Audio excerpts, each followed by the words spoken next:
Hello, everybody. Welcome back to Benchwarmer Sports. Hopefully, you guys are having a terrific Saturday. And just as soon as it came, the sooner it went. The NFL draft is over.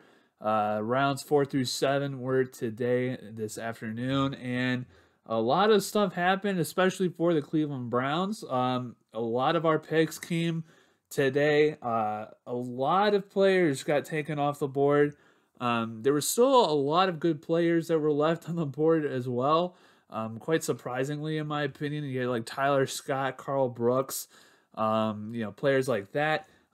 You also had a couple of other people, especially Dewan Jones, who the Browns ended up taking, but a lot of good players were still available today. A lot of players who I have my eye on are still available as of right now for the undrafted free agent market. So definitely an interesting draft to say the least, but we're going to get into who the Browns picked today, and I'm also going to give you guys my thoughts on who I think had the best drafts for this year. So, today we had a couple of picks that I really liked that the Browns did today. Looking back in the heat of the moment, I was like, I kind of wish they had went somewhere else. But the more I thought about it, the more I pondered it, I was wrong, and I think I like these picks. So the first one, obviously, is the first pick of the day. Dewan Jones, the offensive tackle from Ohio State, just an absolute gargantuan human being. I think Andrew Berry called him a human orca or something to that effect. But the guy is 6'8", 345 or 355 pounds, just a gigantic human being. Was a former basketball player in high school. If you look at his highlights from high school, I mean, you can tell he was the football dude. He was just a giant, beefy dude.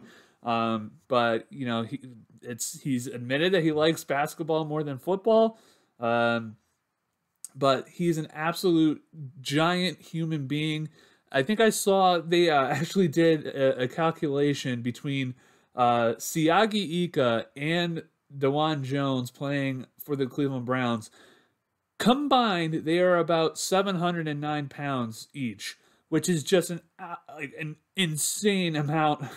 They're really heavy dudes. But Dewan Jones is an absolute stud of an offensive lineman. He has not given up a sack, which is insane. I think he's only given up like 4 pressures or something like that while he was at Ohio State last year. But a really good pick. I don't see him starting right now. But it does pose an interesting question with, Jed Wills.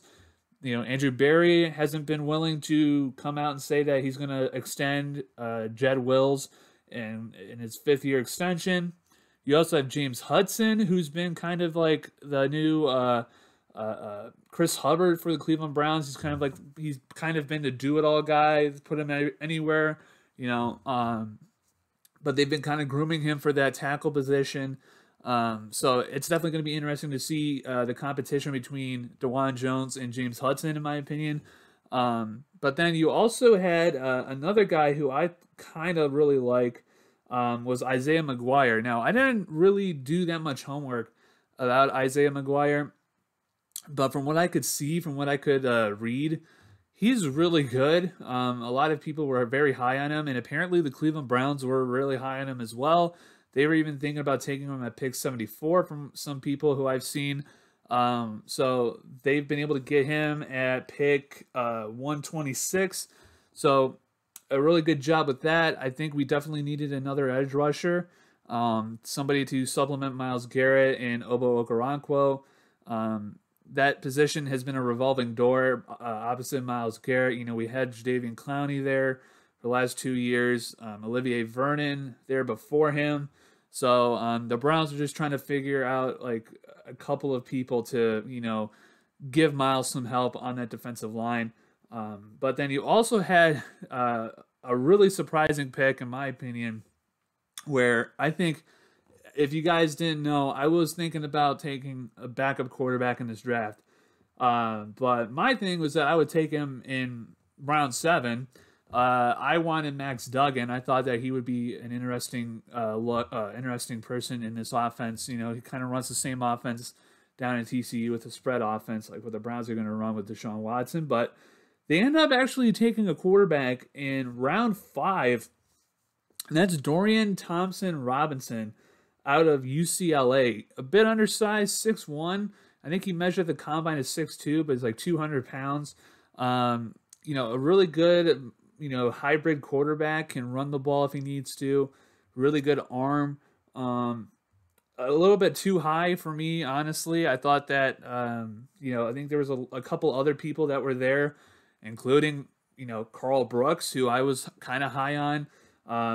You know, and you also had, you know, Double A from Northwestern, the defensive tackle, who I was really high on as well. I thought the Browns maybe could have gotten him early on in this draft, but they were not able to do so. But I don't know. I mean, I understand the move for DTR.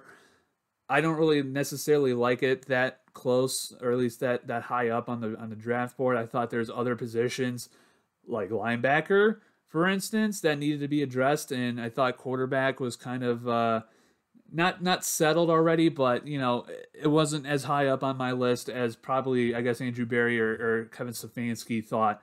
But you also had Cam Mitchell, another defensive back from Northwestern, best friends with Greg Newsome. He's going to be the nickel cornerback for this team, and it's going to be very interesting to see the defensive back room you know, compete here in training camp, because you also have like AJ Green, Greg Newsome, MJ Emerson, Denzel Ward are going to be your locks. So it's going to be very interesting to see who wins that nickel spot with AJ Green and Cam Mitchell now coming in.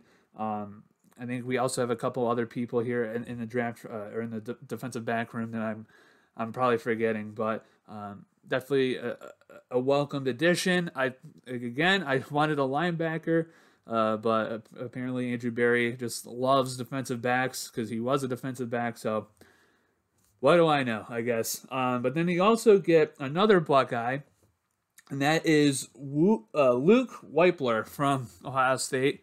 That's another center. So now the Browns have 3 centers currently listed for this team. We had Ethan Posich getting re-signed, 3 years, $18 million this offseason after Nick Harris went down with a knee injury on the second snap of preseason last year. So he's going to be the backup rehabbing. And then now you're adding a Weipler, a really solid center, probably going to be a third stringer. I would be shocked if he plays any down this season. But, you know, I would say that I would expect DeJuan Jones to get into the game first rather than Weipler, probably more as like an eligible receiver on like as a tight end to help out a running play. But like once again, I thought that the Browns probably should have went harder in the paint for a linebacker.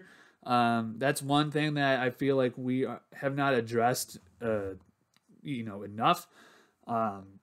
I feel like linebacker is kind of getting overlooked, and that's what the one thing I don't understand about the Browns is that every regime, it seems like, has that one position room that they just don't value enough, right? I just feel like, you had Ray Farmer, they didn't value wide receivers enough, and everybody was like under 6 foot tall. So, and then right now you're getting, the linebacking situation where they don't value linebackers. It's usually defensive line and cornerbacks. So I wish that they'd addressed linebacker more in this draft. That's the only kind of really complaint that I have. Right now, if I had to give a grade for the draft, I'd probably give it a solid B-. I'm not too crazy on the Siaki Ika pick. I just feel like that was just a pick because he's big. I would have much rather had, Double A from Northwestern. I feel like he's going to be better. I just don't think Siaki Ika is the right move. Personally, Cedric Tillman, like I said before, I think he'll grow on me. It's a Jimmy Haslam pick. He has relationships with Jimmy Haslam from being in Tennessee. So I don't know how that's going to work out. but he's bigger. I think he's 6'3", 200 pounds. Is a vertical threat, which is what the Browns needed. He's more of an outside guy. I think the Browns should have went more of a slot. I know you traded for Elijah Moore, who is usually in that role. You also have Demetric Felton, who's also could be in that role, could be used more this season because him and Deshaun Watson have been growing with chemistry. David Bell's still there. But personally, I would have gone with either Josh Downs or Tyler Scott.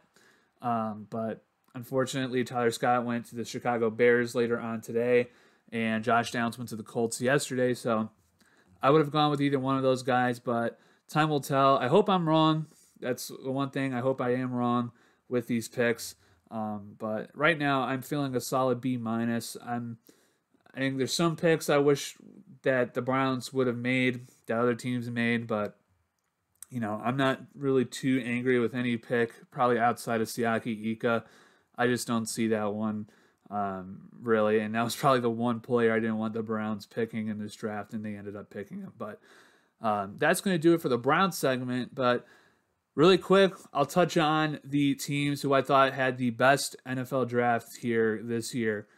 Starting off, I think everybody's number one, team that had the best draft this season, the Philadelphia Eagles, or we should probably say the Philadelphia Georgia Bulldogs, because they probably picked like 5 different people from Georgia this season or in this draft. I mean, I heard that they have on their current defense, they have 5 of the 11 Georgia Bulldogs from the 2021 defense, which is just absolutely insane. And then, not to mention, they're adding to that insanely prolific offense with Devontae Smith, A.J. Brown, Dallas Goedert. Miles Sanders was there, but then he left in free agency. I think he went to the Panthers. They needed some help with the running back. Then they end up making a trade for DeAndre Swift, who is an absolutely underrated player in this league. I really wanted the Browns to trade for him because I feel like if he was behind Nick Chubb, we would be absolutely killing it. But instead, he gets traded to the Philadelphia Eagles, and I just don't see any other team who had a greater draft than the Philadelphia Eagles. I don't think you're going to hear many people disagree with me on that. I just think they had an insane draft. Jalen Carter falling into 9. I understand that he had some weight issues at his pro day, but still, he was supposed to go number 1 just a couple of weeks before the draft, or a couple months before the draft. But then he had that weight issue. He also had that car accident issue with some teammates. So I understand that, but with the value that Jalen Carter brings to already a stacked defense for the Philadelphia Eagles, it's just absolutely ridiculous, the value that they've been able to get with those picks. But Philadelphia absolutely killed it. They're my number 1 team for the best draft that they've had in this draft. Second one, unfortunately, I have to say it, the Pittsburgh Steelers. The Pittsburgh Steelers had a terrific draft. They drafted Keanu Benton, my dude, the guy who I really am high on, at 50. They had a couple of other picks. I think the one dude from Wisconsin, the linebacker, who I also kind of wanted the Browns to get. He was really good for them, a really good pickup for them. They did a really good job in this draft. I think they had a couple of needs that they filled, especially with the defensive line with Cam Hayward retiring and some linebacking issues. They also had another corner. I think they got was a Christian Gonzalez, or it could have been another player. It's Joey Porter Jr. That's a really good pickup for them. They needed another cornerback back there with Patrick Peterson and Minkah Fitzpatrick back there. But hate to say it, they had a really good draft. They're stocking up, they're building up. Now it's all on the tiny hands of Kenny Pickett. Can he step up from I will say a mediocre first year? I don't really see that much in him, but Pittsburgh fans are kind of enamored with him. I don't see it, but can he step it up this year and take another step? We will see. It's all on his hands. As tiny as they are, it's all in his hands right now. But the other team also that I hate to mention that had a good draft, Baltimore Ravens. Trenton Simpson, absolute steal with where they got him. I feel like, he's going to be a terrific linebacker. He even said so in his interview. He thinks he's going to be one of the best Ravens of all time.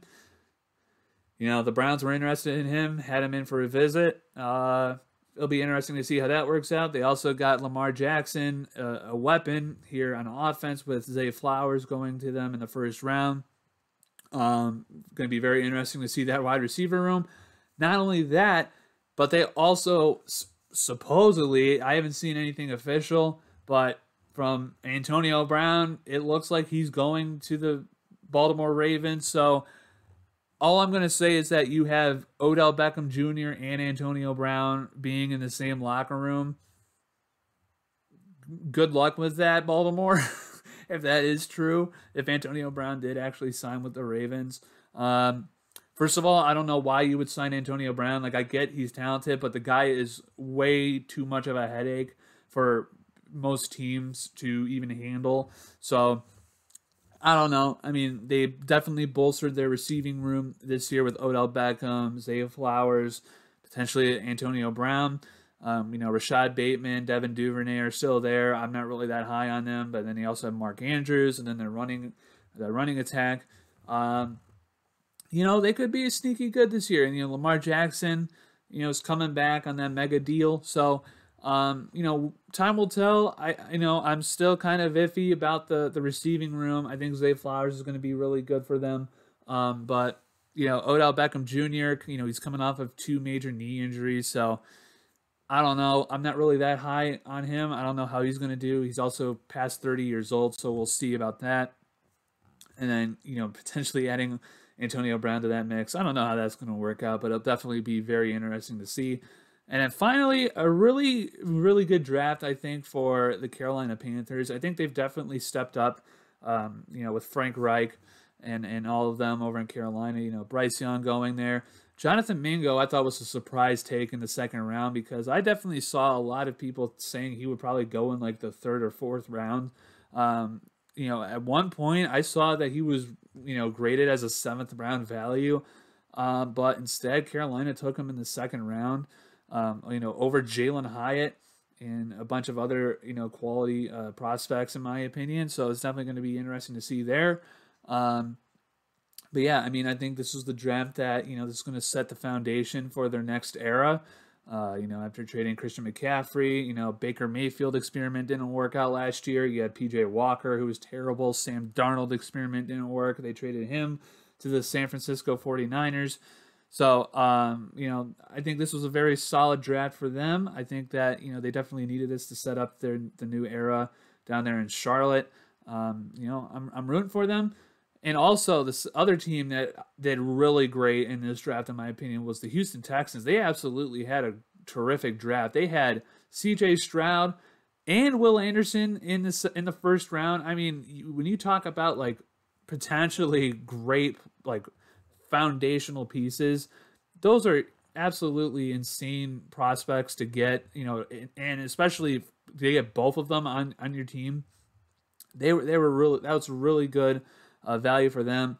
The only thing is that I'm not really too sure about how C.J. Stroud's going to work out, just because history says Ohio State quarterbacks don't necessarily work out the best in the NFL. Just look at Terrell Pryor, Dwayne Haskins, rest in peace.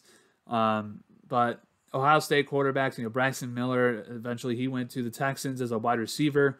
J.T. Barrett, Cardale Jones. I mean, not necessarily the best track record when it comes to quarterbacks, Ohio State, but hopefully, something can happen with C.J. Stroud. Hopefully he can break the mold.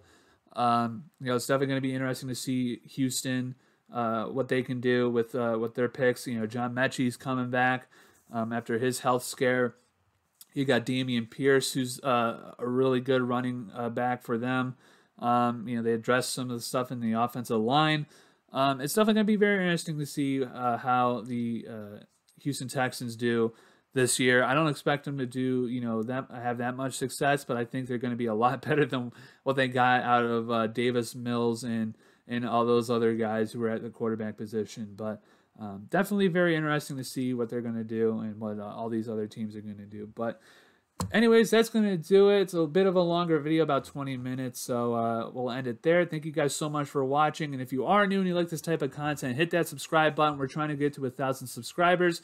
Like this video. It helps out in the algorithm. It gets more people to see it. Also, if you're feeling extra generous, there's my Cash App down there at the bottom of the screen. All the donations will go to upgrading the quality of the content here on this channel. And so thank you to all of you who have already donated to the channel. You guys have absolutely helped out a ton. So if you're feeling extra generous, there's my Cash App. That's the best way to donate to the channel. Once again, thank you guys so much for watching. Hit that subscribe button, and I'll talk to you guys on another video. Take care.